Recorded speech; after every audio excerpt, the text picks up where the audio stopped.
Team India south ఆఫ్రికాలో పర్యటిస్తోంది.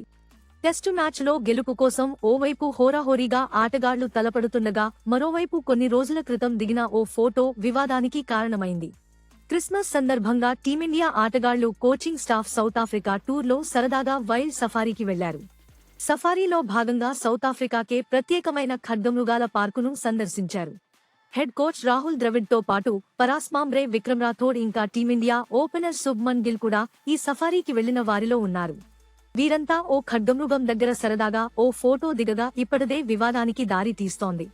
ద్రవిడ్ ఇంకా Shubman photo దిగటం కోసమే ఖడ్గమృగానికి మత్తు ఇచ్చారని, వీళ్ల ఆడంబరాల కోసం ఆ ప్రాణిని హింసించారని సోషల్ మీడియాలో కొంతమంది పోస్టులు పెడుతున్నారు. అయితే ఈ వివాదంపై ఇంగ్లండ్ మాజీ ఆటగాడు కెవిన్ పీటర్సన్ స్పందించాడు. పీటర్సన్ సౌత్ ఆఫ్రికాలో పుట్టినవాడు కావటం, అక్కడి పరిస్థితులపై అవగాహన ఉండటంతో ఈ ఫోటో వివాదంపై మాట్లాడాడు.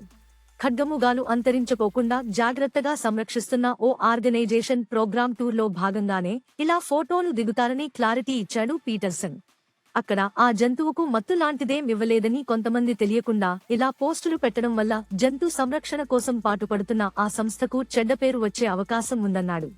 సో అదన్నమాట ఈ ఫోటో వెనకాల కథ.